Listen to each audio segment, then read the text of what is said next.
Kami dari kelompok 9. Di sini kami akan menjelaskan materi yang berjudul analisis CVP atau cost volume profit dan konsep biaya relevan.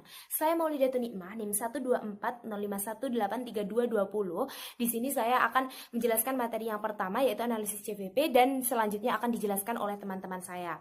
Nah, analisis CVP atau cost volume profit merupakan sebuah metode yang digunakan untuk menganalisis bagaimana keputusan operasi dan keputusan pemasaran itu mempengaruhi laba yang didasarkan dengan hubungan antara biaya variabel, biaya tetap, harga jual per unit dan tingkat outputnya. Nah, analisis CVP ini berarti didasarkan pada 3 faktor. Yang pertama adalah biaya, kemudian penjualan dan keuntungan yang dimana ketiga faktor ini dapat berubah apabila volume aktivitas juga berubah. Laba operasi itu sama dengan penjualan min biaya total. Kemudian karena kita akan melihat bagaimana biaya dan penjualan itu bervariasi dengan volume, maka penting untuk membedakan antara biaya tetap dan biaya variabelnya. Dengan persamaan yaitu penjualan sama dengan biaya tetap ditambah biaya variabel ditambah dengan biaya operasi. Nah, di mana penjualan itu diganti dengan harga jual per unit dikalikan dengan jumlah unit yang terjual, dan biaya variabel itu digantikan dengan biaya variabel per unit dikalikan dengan jumlah unit yang terjual. Dan persamaan CVP atau model CVP-nya adalah P kali H sama dengan F plus V kali H plus N, di mana P sama dengan harga jual per unit dikalikan dengan H yang merupakan unit terjual sama dengan F atau biaya total biaya tetap ditambah dengan V biaya variabel per unit dikalikan H unit yang terjual ditambah dengan N atau laba operasional. Kemudian yaitu margin kontribusi dan laporan laba rugi kontribusi. Nah, margin kontribusi per unit yaitu selisih antara harga jual per unit dengan biaya variabel per unit. Jadi, margin kontribusi per unit rumusnya adalah P min V. Harga jual per unit dikurangi biaya variabel per unit. Nah, untuk ukuran kontribusi laba per dolar penjualan adalah rasio margin kontribusi. Nah, rasio margin kontribusi rumusnya adalah P min V per P, di mana rasio margin kontribusi ini digunakan untuk mengidentifikasi penurunan atau kenaikan laba yang disebabkan oleh penurunan atau kenaikan tertentu dalam dolar penjualan. Nah, laporan laba rugi kontribusi ini merupakan laporan yang memisahkan antara biaya variabel dan biaya tetap, dan biaya variabel itu dikurangkan dari penjualan untuk mengetahui margin kontribusi total. Selanjutnya yaitu peran strategis analisis CVP. Nah, analisis CVP itu memberikan pemahaman mengenai perubahan volume penjualan itu mempengaruhi biaya dan keuntungan. Kemudian analisis CVP itu juga digunakan untuk menentukan apakah suatu produk itu sudah mencapai profitabilitas yang diinginkan. Kemudian analisis CVP digunakan untuk menentukan proses manufaktur yang lebih hemat biaya. Kemudian analisis CVP juga digunakan untuk menentukan sistem pemasaran dan distribusi yang terbaik. Selanjutnya yaitu analisis CVP untuk perencanaan impas. Nah, titik impas itu merupakan titik di mana total biaya sama dengan pendapatan. Jadi di sini keuntungannya adalah 0. Nah, untuk mencari titik impas itu ada 2 metode. Yang pertama adalah metode persamaan dan yang kedua adalah metode margin kontribusi. Nah, metode persamaan yang pertama yaitu metode persamaan mencari titik impas dalam unit. Metode persamaan ini menggunakan persamaan CVP atau rumus CVP yang sudah dijelaskan di awal, yang adalah P kali H sama dengan F ditambah V kali H ditambah N. Nah, di sini jika mencari titik impas dalam unit itu berarti kita mencari H. Jadi dimasukkan nilai-nilai dalam persamaan tersebut, nanti ketemu H-nya atau unit titik impas dalam unitnya.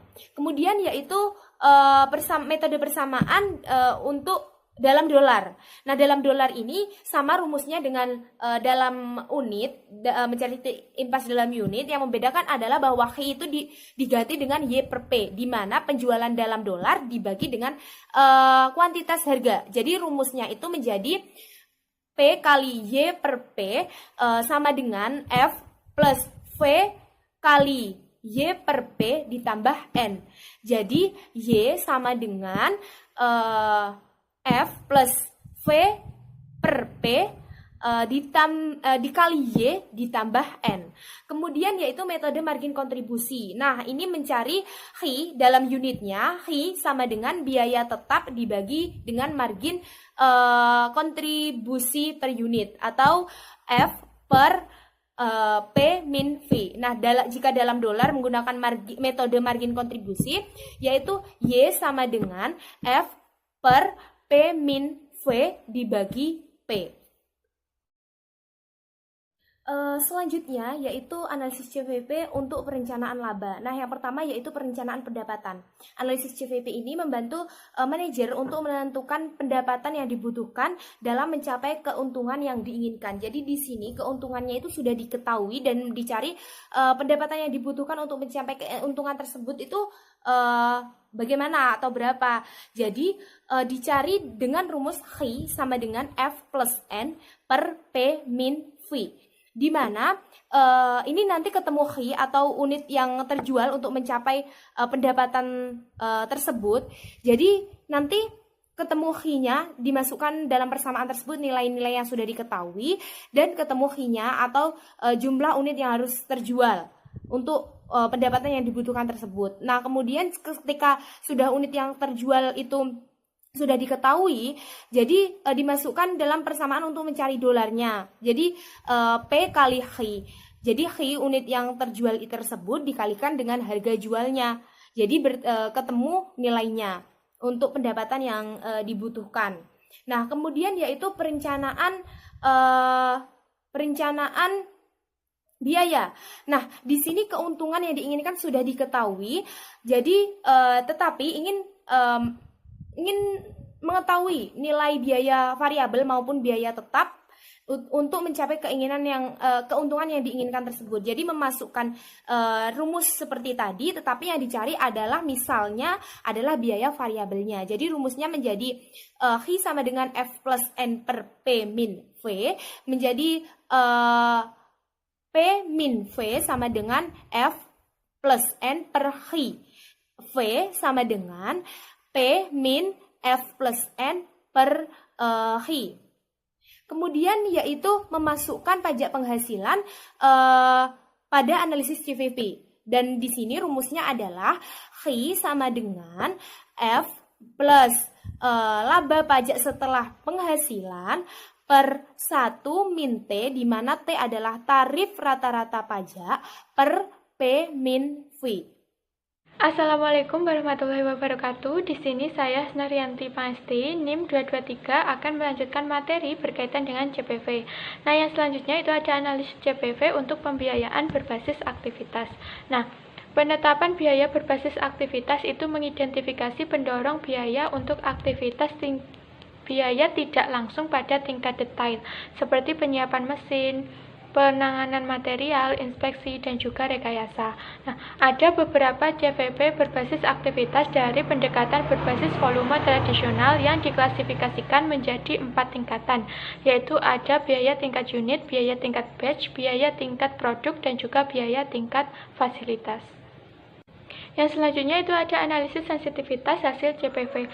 Analisis sensitivitas itu adalah sebutan untuk berbagai metode yang memeriksa bagaimana suatu jumlah berubah jika faktor-faktor yang terlibat dalam memprediksi perubahan jumlah itu berubah.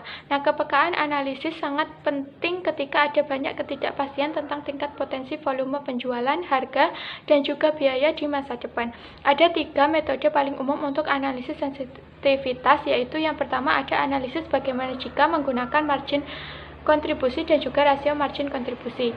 Analisis bagaimana jika itu adalah kalkulasi suatu jumlah yang diberi tingkat berbeda untuk suatu faktor yang mempengaruhi jumlah itu. Nah, ini didasarkan pada margin kontribusi dan juga rasio margin kontribusi. Misalnya, margin kontribusinya itu sebesar $40 dan rasio margin kontribusinya itu 0,53333 untuk HFI atau produsen perabotan rumah tangga tadi, yang mana memberikan ukuran langsung pada sensitivitas keuntungan HFI terhadap perubahan volume. Setiap perubahan volume itu mempengaruhi keuntungan sebesar $40 dan setiap perubahan dolar dalam penjualan itu mempengaruhi keuntungan sebesar $0,53333. Metode yang kedua yaitu ada margin keamanan. Nah, margin keamanan itu adalah jumlah penjualan yang direncanakan di atas titik impas. Rumus dari margin keamanan itu sama dengan penjualan yang direncanakan dikurangi dengan penjualan pada titik impas. Margin keamanan itu juga dapat digunakan sebagai rasio persentase penjualan. Rumus dari rasio margin keamanan itu sama dengan margin keamanan dibagi penjualan yang direncanakan. Rasio margin keamanan itu adalah ukuran yang digunakan untuk membandingkan resiko dari dua atau lebih produk alternatif. Produk dengan margin rasio keamanan yang relatif rendah itu adalah yang paling beresiko. Metode yang ketiga yaitu ada leverage operasi. Leverage operasi itu adalah rasio margin kontribusi terhadap laba. Rumusnya leverage operasi sama dengan margin kontribusi dibagi laba operasi. Setiap perusahaan itu memilih tingkat leverage operasi yang konsisten dengan daya saing strateginya. Misalnya, perusahaan dengan posisi dominan di pasarnya itu mungkin memilih leverage level tinggi untuk memanfaatkan keuntungannya. Sedangkan untuk perusahaan yang lebih lemah mungkin memilih leverage yang rendah yang kurang beresiko. Yang selanjutnya yaitu ada 5 langkah pengambilan keputusan strategis untuk analisis JPV. Nah, yang pertama yaitu adalah menentukan isu strategis seputar dengan masalah tersebut. Yang kedua yaitu mengidentifikasi tindakan alternatif. Yang ketiga mendapatkan informasi dan melakukan analisis terhadap alternatif tadi. Yang keempat berdasarkan strategi dan analisis pilih dan terapkan alternatif yang diinginkan. Dan yang kelima memberikan evaluasi berkelanjutan atas penerapan efektivitas pada langkah keempat tadi. Yang selanjutnya yaitu ada analisis JPV dengan 2 produk atau lebih. Nah, biasanya sebuah perusahaan itu akan memproduksi atau menjual 2 produk atau lebih. Nah, untuk alasan ini pendekatan umum untuk perusahaan dengan banyak produk adalah menggunakan pendekatan rasio margin kontribusi atau CMR. Pendekatan ini memungkinkan perusahaan untuk memperkirakan titik impas dalam penjualan dolar berdasarkan perkiraan CMR rata-rata tertimbang untuk semua produknya. Nah, misalkan jika perusahaan memilih kebijakan menetapkan harga untuk semua produknya dengan biaya variabel 2 kali lipat, maka CMR itu diperkirakan sebagai berikut, di mana P atau harga itu sama dengan 2V atau V itu sama dengan setengah P. Jadi CMR itu sama dengan P min V per P sama dengan P min setengah P dibagi P sama dengan 50%.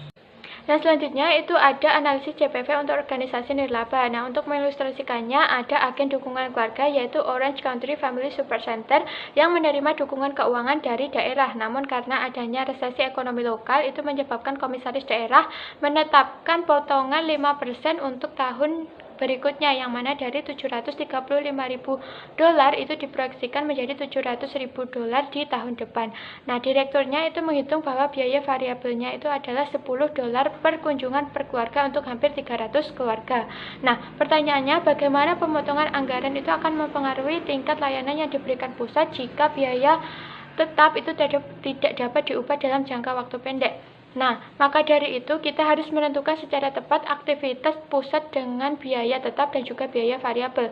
Nah, direktur itu memperkirakan ada 13.500 keluarga yang menghadiri sesi apapun tahun lalu dan biaya variabel unit konstannya itu adalah $10 per sesi keluarga. Sehingga total biaya variabelnya itu adalah $135.000 didapat dari $10 biaya variabel per sesi keluarga dikali 13.500 sesi keluarga di tahun lalu. Yang selanjutnya itu kita menentukan total biaya tetap untuk tahun lalu. Nah, rumusnya pendanaan sama dengan total biaya. Total biaya terdiri dari total biaya tetap dan juga total biaya variabel. Nah, pendanaan di tahun lalu itu sebesar $735.000 sama dengan total biaya tetap yang belum diketahui ditambah total biaya variabel sebesar $135.000. Nah, diketahui total biaya tetapnya itu adalah $600.000. Nah, sekarang direktur itu dapat menganalisis pengaruh perubahan anggaran pada tingkat layanan pusat. Total biaya sebesar $700.000 dikurangi biaya tetapnya tadi sebesar $600.000 itu meninggalkan biaya variabel sebesar $100.000. Jadi $100.000 tadi dibagi $10 per sesi keluarga itu sama dengan 10.000 sesi keluarga. Nah, direktur dapat melihat bahwa perkiraan pemotongan anggaran sebesar 5% tadi menghasilkan perkiraan 26% penurunan sesi keluarga. Nah, 26% itu didapat dari total sesi keluarga di tahun lalu dikurangi total sesi keluarga di tahun depan dibagi total sesi keluarga di tahun lalu. Yang selanjutnya itu ada asumsi dan batasan analisis JPV. Nah, yang pertama ada linearitas, rentang relevan, dan biaya langkah. Model JVP itu mengasumsikan bahwa pendapatan dan biaya total itu adalah linear selama rentang aktivitas yang relevan. Meskipun perilaku biaya sebenarnya itu tidak linear, kita menggunakan konsep kisaran relevan, sehingga dalam kisaran output yang terbatas diharapkan biaya total itu meningkat pada laju yang kira-kira linear. Oleh karena itu, kehati-hatian bagi manajer adalah mengingat bahwa kalkulasi yang dilakukan dalam konteks model JVP itu tertentu itu tidak boleh digunakan di luar rentang yang relevan. Nah, yang selanjutnya ada biaya langkah. Seperti yang ada di tampilan 9.10 itu mengilustrasikan situasi dengan harga $18, biaya variabel unitnya itu $10, biaya tetap awalnya $100.000, dan biaya tetap tambahannya itu $100.000 ketika outputnya itu melebihi 10.000 unit. Nah, analisis JPV itu mengharuskan manajer menentukan titik impas untuk setiap rentang di bawah maupun di atas titik pada 10.000 unit. Tetapi untuk data ini kami tidak menemukan titik impas di bawah level output 10.000 unit, tetapi titik impas dapat diperoleh untuk kisaran atas sebagai berikut. Q sama dengan F per P min V, di mana F-nya itu adalah total biaya tetap, yaitu total biaya tetap awal ditambah total biaya tetap tambahan, dibagi P, yaitu harga $18 dikurangi biaya variabelnya $10. Nah, ketemulah titik impas di titik 25.000 unit. Yang kedua, ada mengidentifikasi biaya tetap dan juga biaya variabel untuk analisis JPV. Yang pertama ada biaya tetap. Dalam analisis jangka pendek, biaya tetap yang relevan diharapkan berubah dengan diperkenalkannya produk baru. Ini termasuk biaya fasilitas produksi baru, gaji personel produksi baru, dan juga biaya serupa. Nah, untuk analisis jangka pendek, titik impasnya adalah 0 karena produk baru tidak boleh menutupi biaya tetap baru. Artinya, setiap produk yang dijual dimulai dari yang pertama berkontribusi pada keuntungan yang melebihi harga di atas biaya variabel. Sebaliknya, untuk analisis jangka panjang dari titik impas, semua biaya tetap saat ini yang diperkirakan di masa depan terkait dengan produksi, distribusi, dan penjualan produk adalah relevan. Dan yang kedua ada biaya variabel. Dalam mengukur biaya variabel, akuntan manajemen harus berhati-hati untuk memasukkan semua biaya variabel yang relevan, tidak hanya biaya produksi tetapi juga biaya penjualan dan distribusi. Jadi pengeluaran untuk komisi dengan benar dimasukkan sebagai biaya variabel unit. Setiap biaya transportasi atau pergudangan jika berubah sesuai tingkat keluaran adalah relevan.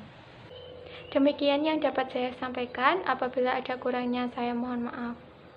Wassalamualaikum warahmatullahi wabarakatuh. Saya Algrafikoh NIM 226. Di sini saya akan menjelaskan mengenai biaya relevan. Yang pertama, apa sih biaya relevan itu? Jadi biaya relevan bisa diartikan sebagai biaya masa mendatang dalam berbagai alternatif untuk mengambil keputusan manajemen. Biaya relevan ini juga sering disebut sebagai biaya diferensial. Selanjutnya, ada konsep biaya. Konsep biaya yang relevan muncul ketika pengambilan keputusan harus memilih di antara dua atau lebih pilihan. Untuk menentukan mana pilihan yang terbaik, pengambilan keputusan harus menentukan pilihan mana yang menawarkan keuntungan tertinggi, biasanya dalam satuan dolar. Oleh karena itu, pengambilan keputusan memerlukan informasi atas biaya yang relevan. Biaya yang relevan memiliki dua ciri yang khas, yaitu yang pertama, berbeda untuk setiap pemilihan keputusan, dan yang kedua adalah akan terjadi di masa yang akan datang. Biaya relevan bukanlah biaya yang telah dikeluarkan perusahaan di masa lalu atau biaya historis. Maksudnya adalah biaya yang akan dikeluarkan perusahaan di masa yang akan datang. Biaya yang relevan untuk suatu keputusan adalah biaya yang harus membuat perbedaan antara memilih di antara pilihan yang tersedia untuk memilih keputusan tersebut. Selanjutnya ada informasi relevan lain atau biaya peluang. Jadi ketika biaya peluang relevan, manajer harus mempertimbangkan nilai penjualan yang hilang serta kontribusi dari pesanan baru atau produk baru. Faktor penting lainnya adalah nilai waktu dari uang yang relevan ketika memutuskan di antara alternatif dengan arus kas selama 2 tahun atau lebih. Informasi biaya yang relevan untuk keputusan membuat atau membeli dikembangkan dengan cara yang mirip dengan keputusan pesanan khusus. Informasi biaya yang relevan untuk membuat komponen terdiri dari biaya jangka pendek untuk memproduksinya, biaya produksi variabel yang akan dihemat jika bagian tersebut dibeli. Selanjutnya ada analisis strategis. Selain analisis biaya yang relevan, keputusan untuk mempertahankan atau membatalkan lini produk harus mencakup faktor-faktor strategis jangka panjang yang relevan, seperti efek potensial dari kehilangan satu produk, lini produk pada penjualan lain. Faktor strategi penting lainnya termasuk efek potensial pada moral karyawan secara keseluruhan dan efektivitas organisasi jika lini produk turun. Selain itu, manajer juga harus mempertimbangkan potensi pertumbuhan produk dari setiap produk. Akankah suatu produk dianggap jauh menempatkan perusahaan dalam posisi kompetitif yang kuat di masa yang depan? Pertimbangan yang sangat penting adalah sejauh mana kapasitas produksi yang tersedia. Sekian dari saya. Oke, Assalamualaikum. Saya ingin melanjutkan yaitu tentang produk ada dan sumber daya terbatas. Analisis biaya relevan sebelumnya disederhanakan dengan menggunakan satu produk dan mengasumsikan sumber daya yang cukup untuk memenuhi semua permintaan. Analisis berubah secara signifikan dengan dua atau lebih produk dan sumber daya yang terbatas. Analisis biaya yang relevan menggunakan biaya yang masa depan yang berbeda untuk pilihan pembuat keputusan. Prinsip-prinsip analisis biaya yang relevan dapat diterapkan dalam sejumlah keputusan spesifik yang melibatkan manufaktur, servis, dan non untuk organisasi profit. Kemudian keputusan yang dipertimbangkan yang mencangkup dalam biaya relevan. Yang pertama yaitu keputusan pesanan khusus yang biaya relevannya adalah biaya produksi langsung dan biaya tetap tambahan. Kedua, keputusan buat sewa dan beli di mana biaya yang relevan adalah biaya produksi langsung dan biaya tetap yang tidak dapat dihindari. Kemudian yang ketiga, keputusan untuk menjual produk sebelum atau setelah pemrosesan tambahan di mana biaya relevan merupakan biaya pemrosesan tambahan. Dan yang keempat yaitu keputusan untuk menjaga agar lini produk atau layanan tetap tidak jatuh di mana biaya yang relevan adalah biaya langsung dan biaya tetap yang berubah jika produk atau layanan tersebut turun.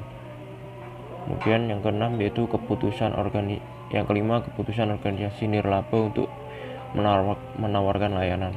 Dan yang keenam yaitu analis strategis melengkapi analisis biaya yang relevan dengan meminta pengambil keputusan mempertimbangkan isu-isu strategis yang terlibat dalam situasi tersebut.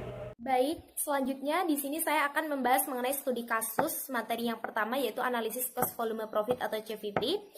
Nah, di sini sudah diketahui di makalah maupun di PPT sudah diketahui mengenai studi kasusnya. Baik pertanyaannya, datanya maupun jawabannya. Dan di sini saya akan menjelaskan. Nah, datanya sudah diketahui ya. Berikut mengacu pada satu produk tech switch yang dibuat oleh Mark Data Computer Company. Nah, harga jualnya diketahui di situ $5.595 dan biaya material juga diketahui $899. Biaya tenaga kerja langsungnya $233 dan biaya fasilitasnya adalah $2.352.000 per tahun, dolar per tahun. Nah, pertanyaannya pertama yaitu berapa margin kontribusi unitnya? Nah, tadi margin kontribusi unit rumusnya sudah dijelaskan di awal adalah harga jual per unit dikurangi dengan biaya variabel per unit. Jadi di sini harga jualnya adalah $5.595 dikurangi dengan biaya material dan biaya tenaga kerja langsung $899 dan $233. Jadi hasilnya adalah $4.463. Kemudian yaitu berapa titik impas dalam unit dan dolar. Nah, di sini penyelesaiannya menggunakan metode margin kontribusi, di mana H sama dengan F plus N per P min V, dan N sendiri sama dengan 0 karena pada titik impas keuntungan sama dengan 0 ya. Terus H-nya itu sama dengan F sudah diketahui tadi F itu biaya total biaya tetapnya itu $2.352.000 dibagi dengan P min V. Margin kontribusinya tadi sudah diketahui di awal bahwa $4.463. Jadi diketahui titik impas dalam unit sama dengan 527 unit. Nah, kemudian titik impas dalam dolarnya berapa? Nah, titik impas dalam dolar rumusnya adalah P kali H.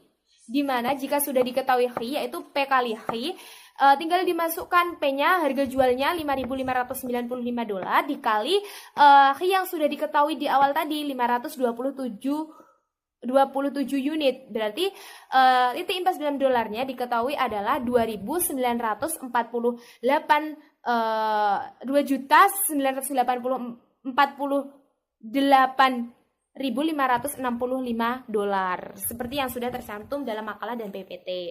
Atau untuk mencari P kali dalam dolarnya itu menggunakan F plus N per P min V per P. Nah, di situ dimasukkan F-nya 2.352.000 per P min V per P itu 0,797676, itu hasilnya itu sama, yaitu $2.948.565. Nah, kemudian pertanyaan yang ketiga yaitu berapa tingkat penjualan yang diinginkan jika perusahaan berencana menaikkan biaya tetap sebesar 5%. Nah, untuk memperbaiki kualitas produk dan penampilan dan mencapai keuntungan sebelum pajak yang diinginkan sebesar 200.000. Nah, di sini tingkat biaya tetap yang baru yaitu $2.352.000 dikalikan 1 plus 5%, 0,05. Jadi hasilnya adalah $2.469.600. Kemudian titik impasnya menggunakan rumusnya tadi, H sama dengan F plus N per P min V. H-nya, F-nya diketahui $2.352.000 plus N-nya kan di dalam soal diketahui bahwa keuntungan sebelum pajak diinginkan sebesar 200.000. Jadi ditambah N-nya $200.000. Jadi per P min V atau margin kontribusi unit yaitu $4.463 seperti di atas tadi. Jadi titik impas dalam unitnya 598 unit. Kemudian yaitu pertanyaan keempat, jika tarif pajak pendapatan perusahaan adalah 22%, penjualan unit apa yang diperlukan untuk mencapai setelah pajak untung $150.000. Nah, caranya adalah memasukkan tarif pajak 22% dan keuntungan yang diinginkan sebesar $150.000. Nah, itu sama dengan seperti rumus di awal tadi, F plus laba setelah pajak per 1 min tarif pajak rata-rata per P min V atau per margin kontribusi unit. Jadi dimasukkan dan hasilnya di situ adalah 570 unit. Terima kasih. Kemudian contoh studi kasus biaya relevan ya. Di sini ada sebuah pertanyaan yaitu Hig Value memproduksi satu set furnitur taman dengan harga sedang yaitu meja 4 kursi yang dijual dengan harga $225 dolar. Saat ini memproduksi dan menjual 6.000 set per tahun. Biaya pembuatan termasuk $85 untuk bahan dan $45 untuk tenaga kerja per set. Itu atas biaya per set adalah $35, yang mana seluruhnya terdiri biaya tetap. Hig Value sedang mempertimbangkan tawaran pembelian khusus dari sebuah perusahaan retail besar yang telah menawarkan untuk membeli 600 set per tahun selama 3 tahun dengan harga $150 per set. Hig Value memiliki kapasitas produksi yang tersedia, memesan dan mengharapkan tidak ada pesanan lain atau penggunaan alternatif yang menguntungkan dari kapasitas pabrik. Haruskah Hig Value menerima tawaran itu? Kemudian dari pertanyaan tersebut ini jawabannya, yaitu biaya produksi variabel $135, yaitu berupa 85 bahan dan $45 tenaga kerja adalah yang relevan, dan bahwa biaya overhead tetap karena tidak akan berubah atau tidak relevan. Jadi keputusan yang tepat adalah menerima tawaran tersebut karena $150 melebihi variabel manufaktur, biaya $130. Nilai tinggi juga harus mempertimbangkan strategi faktor untuk contoh akan 3 tahun kontrak diinginkan. Mungkin pasar kondisi akan berubah sehingga value akan memiliki lebih menguntungkan penggunaan kapasitas di tahun-tahun yang